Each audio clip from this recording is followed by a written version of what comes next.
woke up at 2 in the morning and my body was just frozen. I just could not move. It felt like something was like standing over me. I just felt like a very cold presence just over my body. And then I started choking like crazy, but I couldn't scream. My body was levitating over my bed. It felt like someone was grabbing my leg at the end of the bed. And the second I looked up... Warning, ignorance isn't protection, it's deception. There's a war happening right now, beyond what your eye can see. The enemy is after your mind, your home, and your destiny. But the one who speaks truth is calling you higher. This is God's Voice Daily, where the supernatural gets real, and here is today's featured episode. Enjoy. Well, Angel, welcome to God's Voice Daily. You had 2 terrifying demonic encounters and even tried to take your own life, but God brought you back and turned your pain into purpose. Tell me more. So we're starting from, this was last year in like October. Long story short, I was going through a lot of survivor's remorse because my whole life, I grew up in family dysfunction. I grew up in, a lot of my family members were drug addicts. A lot of them were in jail.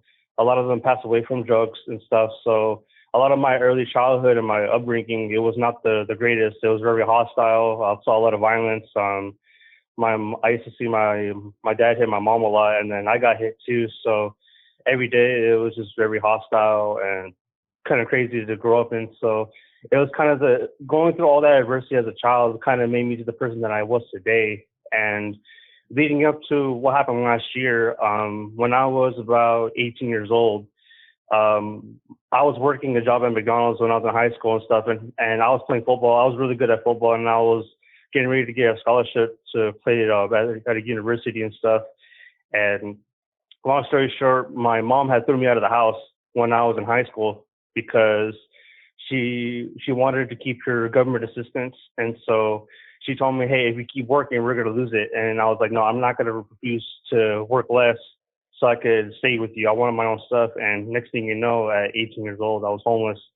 And so I went through a lot of adversity at 18. I was paying almost $1,000 rent at 17, 18 years old while I was still in high school and stuff. And it just felt like my upbringing, it just felt like no one cared. Everyone was worried about themselves, So I remember around October 2024, this is when like all of the stuff was happening.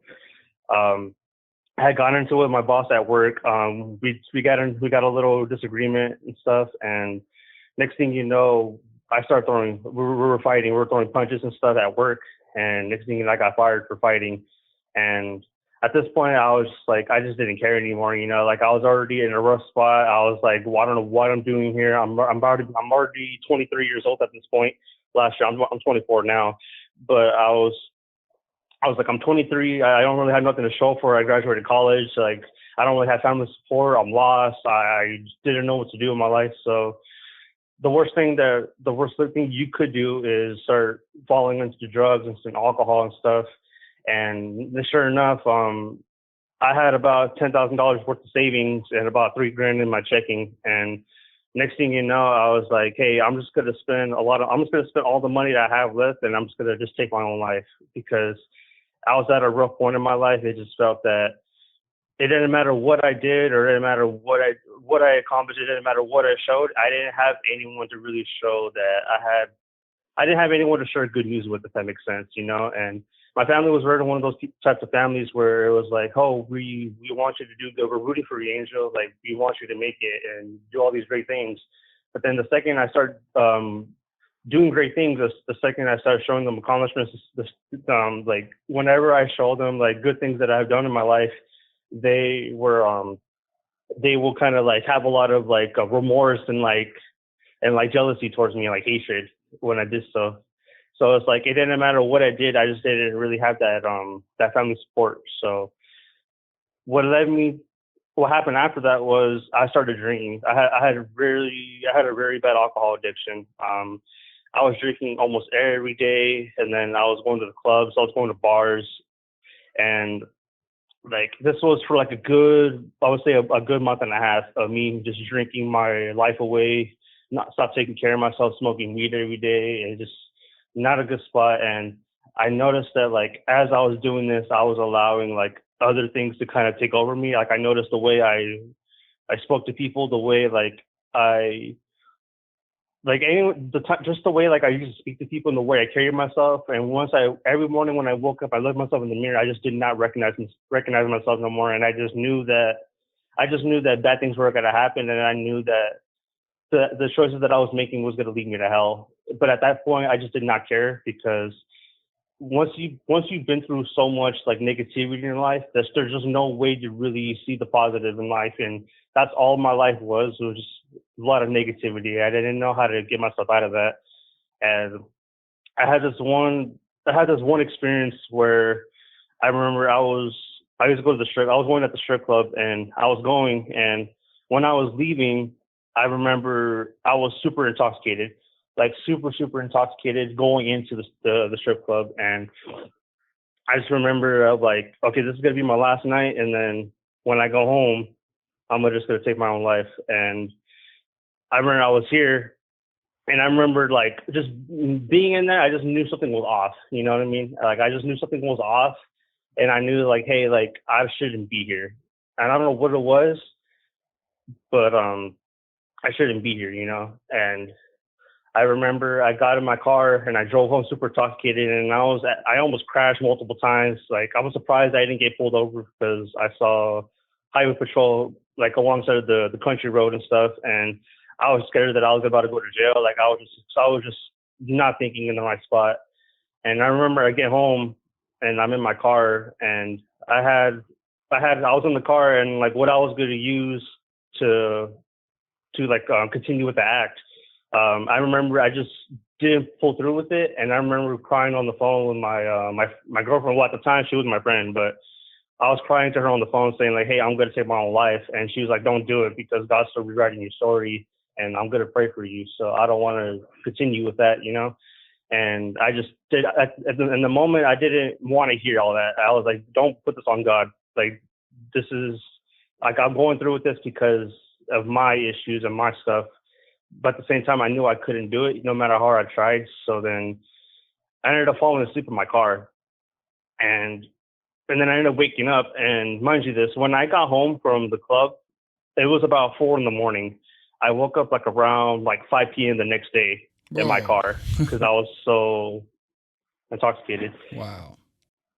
Uh, and when I woke up, I just remember smelling like alcohol and all this stuff. And I was like, let me just go back in the house, let me shower real quick and get fresh clothes on, and I'm gonna go back out again. And now this time I was like, okay, I'm gonna go through this time. Like when I want to take my own life, I'm actually gonna go through this time. So this is my last night, so make it count, you know. And every day I told myself like, hey, on this day I'm gonna do it. Like on this day I'm gonna try to do it. And I don't know what it was, but I just couldn't pull through when the day actually came, because I just knew I was just scared of what was gonna happen after I pulled the trigger, basically. And so I get dressed, I go back outside, I go to a nice steakhouse, I order me like a nice meal, and then I go back to the strip club. And when I was in the parking lot, something had told me, hey, just go back home. I don't know what it was, but something just told me, just go back home. And I remember I went back to the liquor store, I got a bunch of alcohol, I drank myself in the car, I drove back home. And I live upstairs, by the way, at the time. And so I go upstairs and I'm super intoxicated, and I go to my room and I just collapse. And I don't remember what happened after that, but I remember I I was sleeping, and this was around like 2 in the morning when I woke up. And mind you, what I'm about to tell you right now, I was asleep for about 3 days. Like the experiences I was about to tell you right now, like I was asleep for 3 days, me experiencing all this. And so Wow. when I was sleeping, I woke up at 2 in the morning, right? And I just remember like my eyes just waking up like just wide open, and my body was just frozen. I don't know what it was, but my body was just frozen. I just could not move, and it felt like something was like standing over me, and was keeping my body cold. I just felt like a very cold like presence just over my body, and I didn't know what it was. And I remember, and then I started choking like crazy. I don't know. I was just coughing, just choking. I don't know what it was, but I couldn't scream. But for some reason, coughing and like choking like really bad.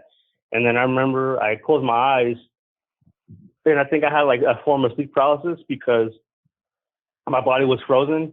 And when I had went back to sleep, it felt like my body was like levitating over my bed because I just felt like my spirit just spun and like rotate. And then I ended up laying back on the bed, and the next thing you know, it felt like someone was trying to grab like my left foot because I have a really big bed, but I'm pretty tall. I'm like 6'1", almost 6'2", and so my legs stick out the end of the bed and stuff. So it felt like someone was grabbing my leg at the end of the bed, and I didn't know what it was. And next thing you know, I go to sleep, and this is kind of where the demonic experience that happened, what I had mentioned earlier. So I had it was like an out of body experience, more like an astral projection. So in this particular dream, I remember waking up and I saw my physical body in bed sleeping, and I saw my spirit like roaming my room and stuff. And the setting like in this dream was very like weird because I don't know if you're familiar with it though, but there's a video game out there called Silent Hill, and basically like the setting in that game is like the city is just very foggy and misty, and that's kind of where I was at. Like the the environment I was in, it was very misty and like foggy, and I look outside the window and I see no cars, no people, like just nothing out there. Like it was almost like a ghost town, just vacant. No one knows, no one was out there, and I was just wondering like, hey, where's everyone at? So first, but the only thing that I saw was my car, but everyone else's, it was nowhere to be found. And so, I was like, okay, I got to go find people. I want to know what's going on. But I didn't know and this time I didn't know I was dreaming, but I knew that I was out of my physical body. So I go downstairs and I go across the street, and I'm going through I'm going through every single building that I could find. And I'm going inside restaurants, and I'm like going behind the counter. I'm like looking for people because I'm just like, I don't know what's going on. I don't know why I'm here, but I'm going through each building trying to find people. I'm like, hey, is anyone here? And I'm just trying to find people, and I just couldn't. And it didn't matter how hard I tried, I just could not find nobody. And and I was just like, hell with it. At this point, I'm supposed to go back to my apartment and whatever, right? And usually when I leave the house, right, I always leave my door open just because I live in the far back on upstairs on the right. So, and like where I live, like in my building specifically, like there's not that much problems and no one really goes back there anyway. So I don't really have an issue with leaving my door open because I know that no one really goes behind there. And plus I had a door camera. So even if I knew someone was at my door, I would know because of my phone. And so I remember I go back to my apartment, and I remember trying to grab my doorknob and trying to open it because usually I leave it unlocked, so I'll be able to get back to my apartment easily. And for some reason, it wasn't opening. And I heard when I put my key in the door in the lock to unlock it, I heard the lock unlock, but for some reason I just could not get in my apartment. So I'm like, you know what? I'm just gonna go to my car and go downtown and see if I can find anybody. And so I go downstairs, go to my car, and I'm pressing my little like key to unlock my car. I hear my car unlock. I see the lights go on, but when I try to grab the door handle to pull the door so I can get in, it wasn't opening. And so I was just like, what's going on here? Like, I don't know what's going on. So I was like, you know what? I'm just gonna go take it by foot, see if I can go find some people because I need answers. I don't know why I'm here.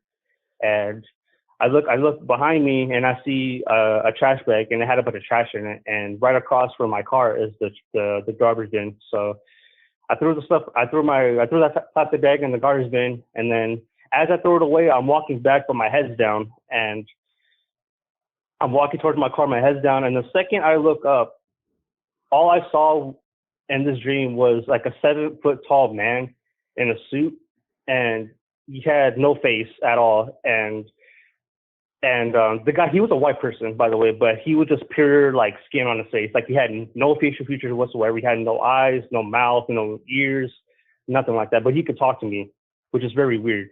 And I was just very confused at first. I was like, hi, who are you? Like, why are you here? And then he just looks down at me and then just looks back up. And I was like, hey, can you help me? Because I don't know where I'm at. Can you help me? And the 7-foot tall man didn't say anything to me. So I was like, you know what? I'm just going to go walk somewhere else. So I walked the other direction. Mind you, I had my head down. And then I look up, And that same man wasn't standing in front of me. Like, it almost looked like he teleported, but I didn't see it, you know, and I got a little scared. So Who do you think I that tried to run was? the other direction. I'm sorry? Who do you think that man was? I don't know. Like, I have no clue who he was. Anyway, sorry But to interrupt. Go ahead. Keep going. oh yeah, but yeah. So to answer the question, I have no idea who this man was, but I knew he was trying to tell me something, but I just didn't know how to explain it in that moment. And I ran away, and next thing you know, he teleports in front of me, and then I go the other direction, and he's catching up to me, and like he stands in front of me again, and then I try to run away again, and next thing you know, he teleports in front of me, and he's like an inch away from my face, like he's like in my face, like up close, Jeez. and he grabs me and like throws me on the ground, and he puts his foot on my chest, and he's like screaming at me like, "Hey, stop running! I'm here to tell you something. You need to stop running from me." And I started coughing, I started choking, and then next thing you know, he picks me up and puts me back on my feet, and he spawns a table and like a little chair for me, and he told me to sit down, and I sit down, and what he gave me was like a big like photo album of my whole life, and like what the thing that was crazy about this like photo album, it was that the photos that were actually in the photo album, there were actual pictures of my childhood, like that actually were taking place. The pictures that I have in my room, in my mom's room, my sister's room, like almost everyone has copies of these photos, which is kind of crazy. And in the book, it had everything about my life, like my childhood, like my sporting events, like me going to like Disneyland, Universal Studios, all the accomplishments that I had. And then the other half was like all the bad experiences that I had in my life. And but mind you, though, like all the good experiences were like maybe 20% of the photo album, but then all the other, excuse me, I'm sorry, I had a cough. Okay, I'm back, sorry. So in the other 80% of the book, it was just all bad memories. And what this man made me do was touch each photo of the bad section of the photo album and made me relive my memories, all my bad memories. And when I did a lot of bad things that I regret, there's some stuff to this day that still eats me alive. And that man made me touch each photo of the bad experiences I had. And he made me relive every experience. And as the more deep I got into the book, he really exposed my fears and all the bad things that I've done. And I'm not as good a person as I thought I was. And he exposed every single thing about me. Like this, I don't know who this man was, but he knew everything about me. And it was very terrifying. And as I'm going through these pages, I'm just crying and crying. I'm just like, well, how can I do this? And this man's just like laughing at me, but like in a very like aggressive, demonic tone. And I was just in shock. I was like, I just can't do this no more. And this lasted about an hour. And Angel, let me interrupt for a second. So he made you relive all these different things, but it wasn't for the sake of like you learning lessons. It was more like torment, right? He wanted you to feel. I'm sorry. Can you repeat the question? So, like for the negative parts, when you were touching those photos of the things that weren't going right in your life, right? All the mistakes, all the shortcomings. He made you relive those things, not for the sake of you learning from them, right? It was mainly just to torment you, right? Yes, to torment me. Yes. Interesting. So this entity, whatever that thing was not a good thing. He was there to inflict pain, emotional pain, right? Yes. Interesting. Well, I'm curious to hear how it ends. Hey, before we get back to the episode, I've interviewed nearly 2,000 people about their supernatural encounters. And after hearing all those stories, I started writing down the most powerful lessons I've learned. And I keep updating these lessons every single day. And guess what? You can read them for absolutely free at godsvoiceday.com/lessons. And now let's get back to the episode. So he was there to really torture me and stuff like that. And I remember after the book ends, I close the book and I throw the book off the ground. Like, get this crap away from me. I don't want to see this no more. And then he grabs me again and he's like, I'm just looking at he grabbed me and that's what he said to me. He's like, I knew if you had went through with what you wanted to do that night in the car. I saw the moment that you were going to do. I saw it happen and I knew you were going to take your life. And I knew that if you continued to go with it, you would have been mine. That's what he told me. And he's like, I knew because my girlfriend, well, now she was my friend at the time, but my girlfriend was Cassie. That's the girl that I had spoken up about me wanting to take my own life and stuff. And he said, he was like, I heard you crying to Cassie saying that you were going to do it, and I knew that I had you. And I don't know what made you want to do it. Well, like, I wanted to pull back, but I knew that if you went through it, that I had you. And I knew you were going to hell. From what you did, I knew you were going to hell. And then he walks away from me, and then he like looks at me again, and he's like, Angel, I'm gonna ask you one last time and one last chance only. Do you want to know what happens when you die? And I told him, I was like, no, because I want to change my life, you know? I want to change my life around. I want to do better. And he looks at me, he's like, that's not what I asked. Do you want to know what happens when you die? Because I'm telling you, once you say yes, I got you, and there's nowhere you cannot come back from this. So what do you want to do? And I said, no, I'm not going with you. And then he looks away, and then he just vanishes. Like, he just kind of just disappears and stuff. And then I just got like a big old gasp for air, and I fall to the ground. And then next thing you know, my whole area just turns black. Like my face, my memory just goes black. I don't know what happened. And then this is what led to the second experience that I had in my life, where I was in my living room, and give me 1 second. Sorry, I had a cough.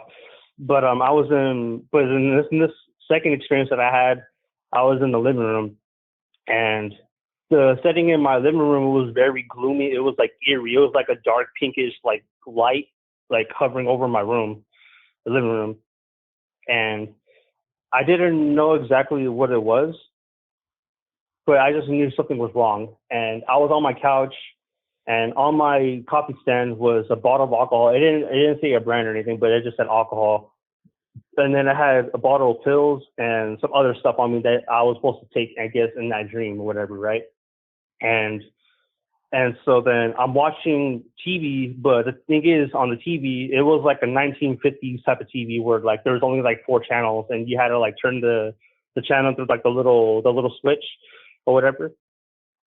And I remember I was watching TV, and it was like this talk show, and it just felt really weird because when I was watching the talk show, it kind of just looked like a normal talk show, like a late night show, like Jimmy Fallon or whatever.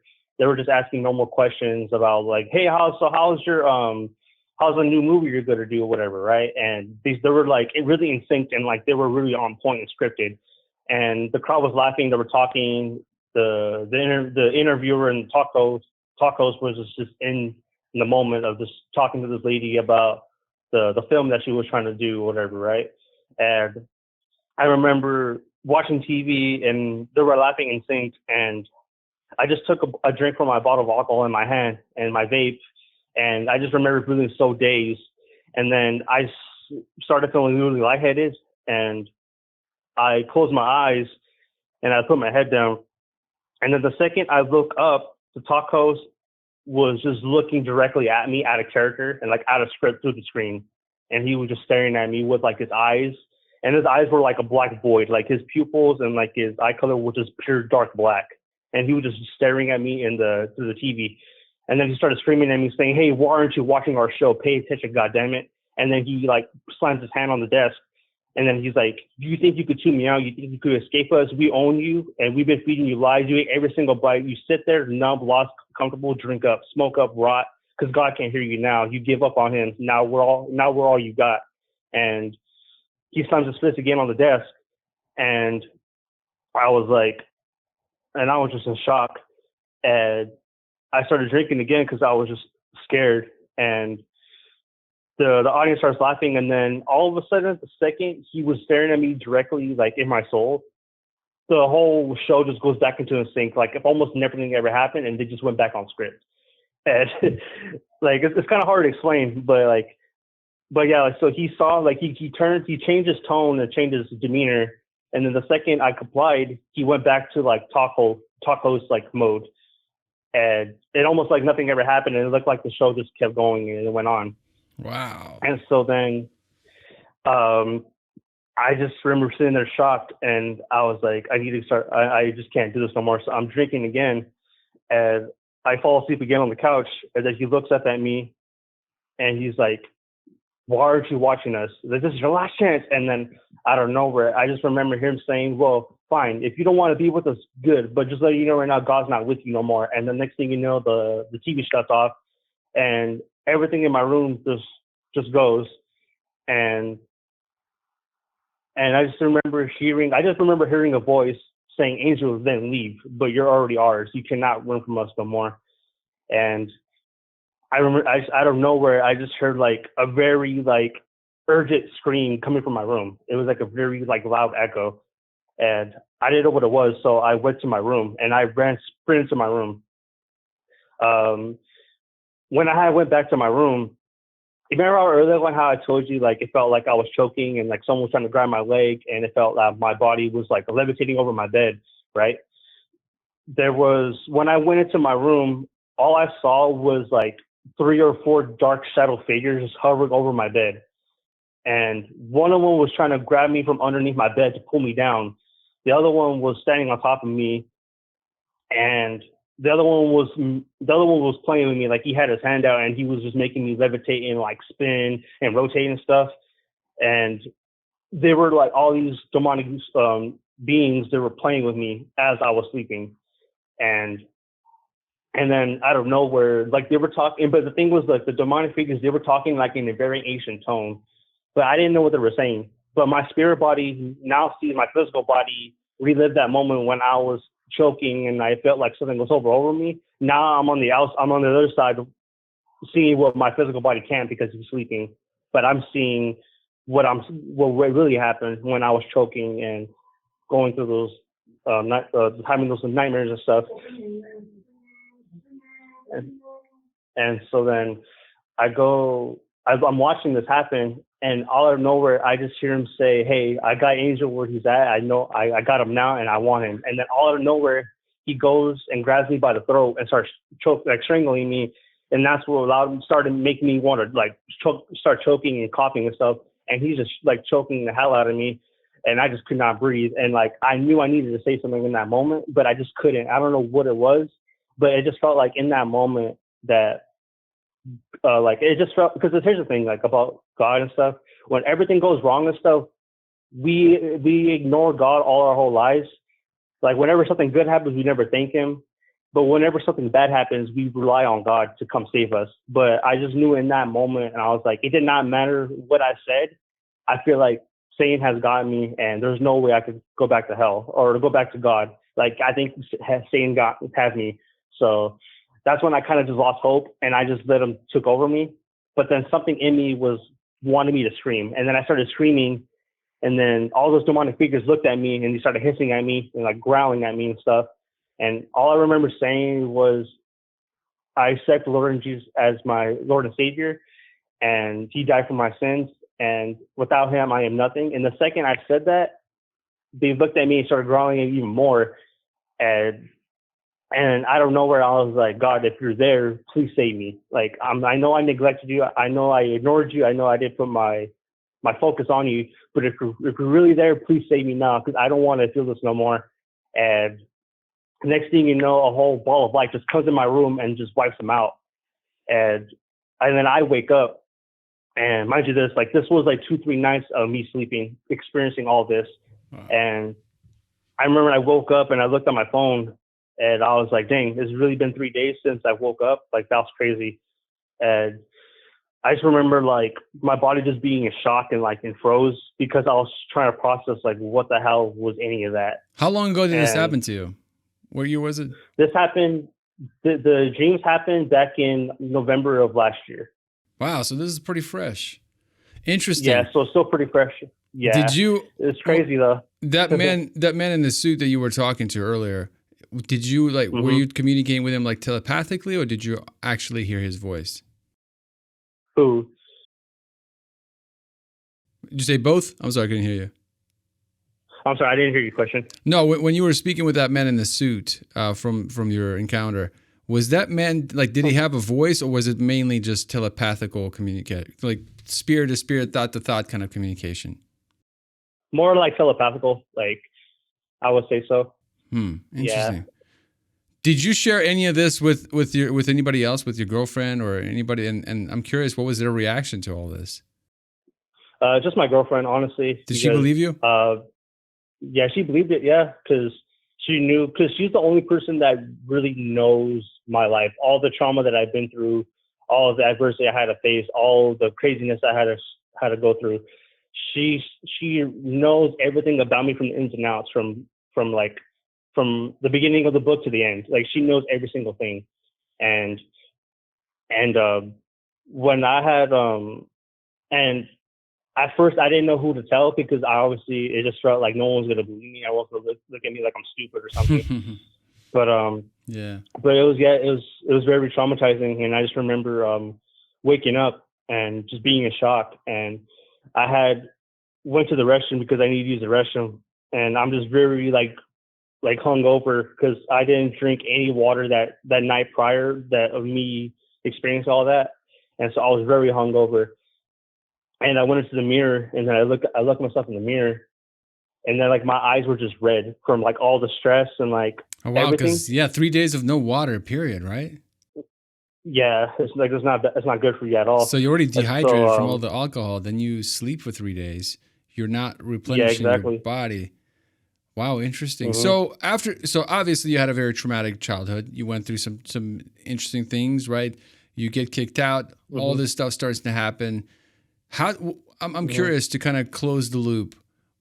Oh, I want to find out the happy ending. Like how does it all end? As far as like, do you get free from drugs, addiction, all alcohol, everything else? Like, what was your come to Jesus moment? So what got me through all that after that experience is I started throwing up a lot in the toilet. Like it was very bad. Like I was vomiting like Wow. crazy. And I just remember coughing up blood, like chunks of blood and stuff. And I knew I was like, if I keep doing this, I'm gonna die pretty young. And at that point, Mm. I was 23. I'm about to be 25 in December. But in that moment, I was like, I told myself as I got done throwing up and I was crying. And mind you, this I had no one to really give me that gut check. You know, like, hey, you need to hear this because if you don't, like, no one's gonna hear to save you. I didn't have none of that. All the stuff that made me want to change, I had to find that within myself. And I told myself, I was like, because my dad, he was a very, he had a very had alcohol addiction because he was in and out of jail and stuff, and then he had a record on him, and he was in the military, but he had two businesses, but they failed because of the economic recession that happened in 2008. So ever since then he kind of started developing the alcohol addiction. Everyone in my family were alcoholics and drug addicts, and so they all just started drinking when they were very young age and stuff. And like that was their way to cope with the depression was to drink alcohol. And I remember doing the same thing as like my dad. And I told myself in that moment, I'm like, this is like the stuff you're doing right now is the reason why this family is messed up the way it is. Like I told myself, I'm like, the stuff that you're doing right now, that's the stuff that dad used to do. The stuff that dad was doing was the reason why this family is dysfunction because he didn't want to fix himself, you know? Like he's the reason why his actions and his stuff was the reason why we're in this position that we're in. Had he just faced his problems like a man and like not drinking stuff away, we would all be together happy. But but I told myself if I keep doing this, then like the decisions that I make is going to reflect my kids' life when I do want to have kids with my girlfriend So the and get the married and curse stuff. I'm can like, stop with you, right? Decision is yeah, yours. it So stopped with me. he didn't make that decision. It didn't stop with him, but it's up to you, right? To make sure it stops. Hmm. That generational curse stops with you. It's a Hmm. decision you had to make. Interesting. So at such a young age, you're processing all this stuff, right? Obviously, your dad Hmm. had a part to play, but it's not good to be a victim either, right? So Hmm. you couldn't control your dad, but now there's a point in your life now where you had to make a decision. And it sounds like you made the right decision. Yes, like you're right though. It wasn't. I wasn't a tough spot, especially at a young age when I had to make that grown man decision without really any guidance. I was like, hey, like I came to that realization that it's like if I continue to go down this path and I die young because of me drinking and like if I were to fall into drugs or do something worse or end up in jail, if I die very young, I knew like with the choice that I was making, I have no one else to blame but myself. And so I came to that real self-realization, and I was like, I need to stop drinking. Like, because at this point, I was very overweight from all the alcohol. I was about roughly 280 pounds from Whoa. me drinking all this alcohol and like all this stuff. Wow. And I told myself, I was like, I really need a detox, like bad. And it was rough, you know, like I had night sweats. I was having seizures because the withdrawals were very extreme. Uh, I almost lost my life multiple times because my heart rate was really high, and it was crazy. I was in and out of the hospital every day, like getting injections because of my bad choices. Me smoking every day, drinking, and days on end. All that stuff catches up to you eventually. When you want to stop, like it catches up to you. And I just remember around March of 2025, March 2nd, 2025 is when I decided to get baptized. And I got baptized, and that's when God had saved me. And I knew that day forward, I was like, I need to follow God because He's the only one that could save me. Because it does not matter how much money I had, no matter what cars I drove, it didn't matter how many houses I owned, property, land. It didn't matter any of that. All that matters was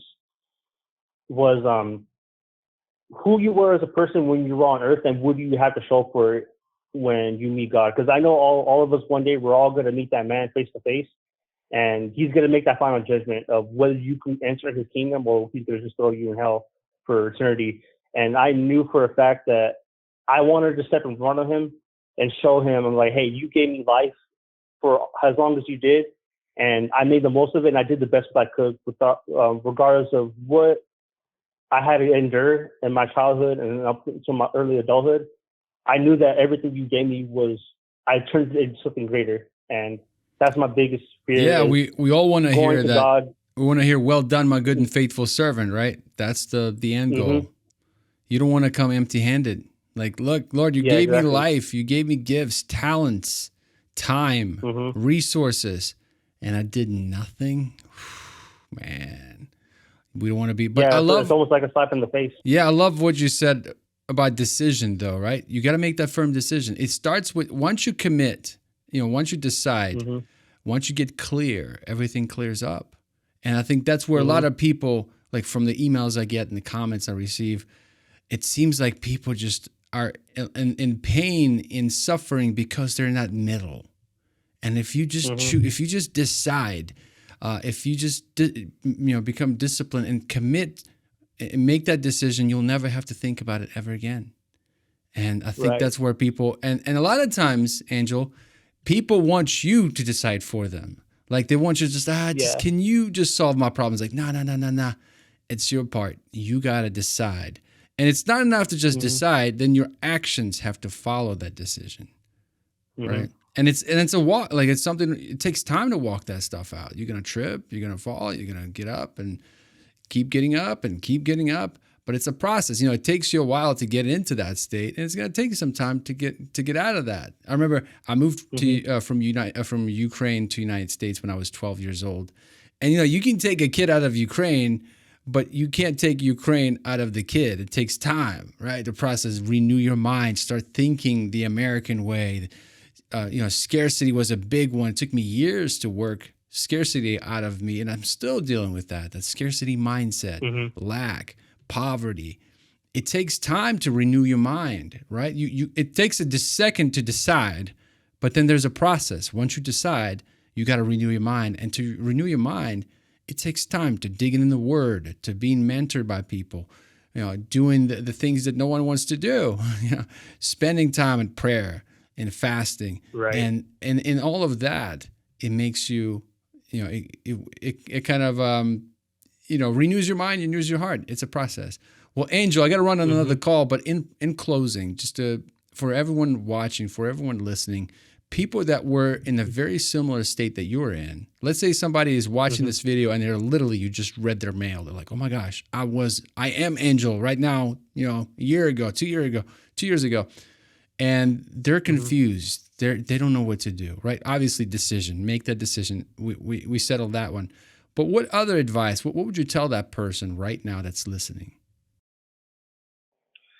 I would tell them that the choices you make today are going to affect your child's life and their future generations. So at one point you're going to die. At one point you're going to die, and they're going to take over your last name. And so how do you want your grandkids to remember you when you die? The legacy. One thing about it too is I would say that God's still rewriting the story, and no matter what you're going through, God has a plan for you. And I know for a fact that God's only going to give you something that you know you can handle. And he's chosen you to go through these experiences so you know what to expect. Like he wants you to know what it feels like when you're down, and lean on him, and then give you and reward you later on. So I would say just understand that no matter what you're going through, that it's going to get better. You just have to stay faithful. And as with me too, like I'm gonna end it quick because I know you got to get going. But I'm a year. Fast forward a year later, I'm already a year sober from alcohol and smoking. Congrats, man. And that was just me just staying strong to myself, to reminding myself, okay, like when I wanted to relapse was, hey, remember how it felt when you were there doing that. Remember how it felt when you were a child and you were asking your dad to stop drinking and you want to stop. And I remember looking at my kids' eyes, like I don't have kids right now, but I just remembered, like, imagine if my kids saw me drinking and how it was affecting them. Like, would you want to stop for them? Or are you going to stop all the addictions that you have just to please others? Or are you going to do it for yourself because you want to change? And that's the realization that I had to come to. So, but yeah, that's kind of the advice I would give someone who's kind of going through something similar. Appreciate it. Yeah, commit first, figure out second. That's my motto. For example, even like this podcast, on May 20th, I started doing a daily, and I was like, you know what? I'm just going to commit that I'm going to do a daily podcast. I didn't know how I was going to do it. Commit first, figure out second. Once you commit, all of a sudden, all these ideas, everything that, come your way, how to get this thing to come to pass. And that's where a lot of people, most people waste so much energy, so much pain and suffering is in this deciding part, right? That gray in the middle. And so commit first, make a decision, and everything else. It's like, decide that you're going to climb that ladder. And once you do, and all you have to worry about is that next step, and the Lord will reveal to you what that next step is. And you just, but the most important thing, you got to decide. Nobody else can make that decision for you. You're the only one. Well, Angel, thank you so much. Speaking of decisions, thank you so much for making the decision to call and share this testimony. I appreciate it. It'll be a blessing to a lot of people. And we'll stay in touch, Angel. God bless you. God bless you. Thank you so much for having me. I really appreciate the opportunity. Hey, thank you so much for watching. If today's episode spoke to you, share with someone who needs to hear it. And if you had a supernatural encounter of your own, I'd love to hear it. Just go to godsvoicetoday.com/call to schedule your call. And I'll see you in the next episode. It should be coming up right here on the screen.